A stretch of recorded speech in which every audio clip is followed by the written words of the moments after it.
Milwaukee is a city of neighborhoods. It has 191 distinct neighborhoods in total, each with their own history, personality, and charm. Most people only see a small slice of that.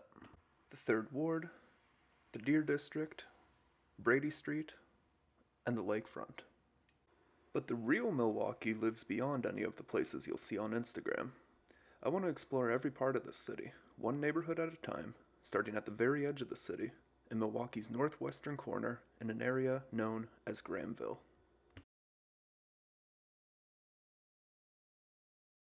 The Granville area has a very different feel from much of the rest of Milwaukee. Overall, it has a lower population density and newer developments than anywhere else in the city. This is because Granville was independent from Milwaukee until 1962. For most of its history, Granville was a rural township. Even at the time of annexation, the majority of Granville's area was still covered in farmland. Today, Granville is split into more than 50 neighborhoods across Milwaukee's northwest side. In this video, we're going to take a closer look at 8 of them, starting all the way up in the corner with North Granville. North Granville is bordered by the county line to the north and west and Brown Deer Road to the south.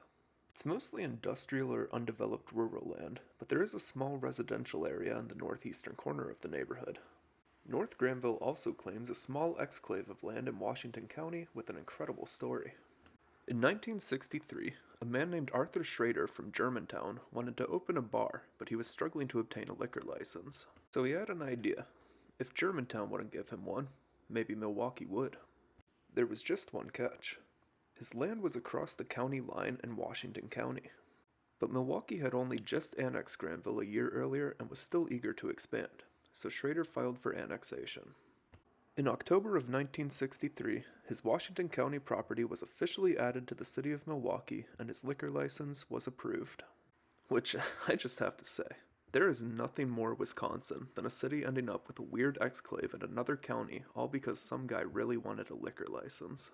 Schrader's bar is gone, replaced with a recycling plant, but his actions still shape North Granville's boundaries today. Next is North Meadow. North Meadow is a small residential neighborhood tucked in just southeast of North Granville. It has one of the highest rental rates in the city, with an estimated 85% of the neighborhood's properties being rented. For comparison, in the city of Milwaukee as a whole, only 52% of properties are rented. Dretzka Park is on the county line to the south of Brown Deer Road. It's named after the Dretzka Park golf course, which takes up the majority of the neighborhood area. To the east of Dretzka Park is Granville Station, which has a bit of a strange shape as it wraps around the residential neighborhoods of Pheasant Run and Riverton Heights to the south. It's another primarily rural neighborhood that harbors a very unfortunate industrial history. Granville Station was home to the Moss American Company from 1921 until 1976. Moss American was a wood-preserving facility that specialized in treating railroad ties. To do that, the company used creosote, a chemical derived from coal tar, mixed with fuel oil.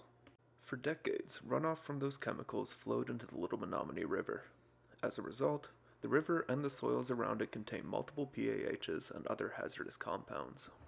The environmental damage was severe enough that the former Moss American site was later designated a Superfund site. 50 years later, the site is still being monitored. Cleanup is ongoing, and it's currently expected to be removed from the Superfund list in 2026. Granville Station may soon be able to move past this chapter of its history. Swinging back to Pheasant Run, this isn't a neighborhood with a long history or a driving industry, and that's what makes it representative of much of Granville's transformation. At the time of annexation, Pheasant Run and nearby Riverton Heights were sparsely populated farmland. In the decades that followed, they were developed into quiet, middle-class residential neighborhoods, a pattern repeated across much of Milwaukee's northwest side. Next up is Park Place, home to the high-rise buildings located farthest from downtown. The neighborhood is all the way out on the county line, about 10.5 miles northwest of City Hall, yet it features 2 high-rise office buildings that welcome people into the city from Interstate 41. And the final neighborhood we'll cover today is Calumet Farms, a low-density neighborhood to the east of Park Place.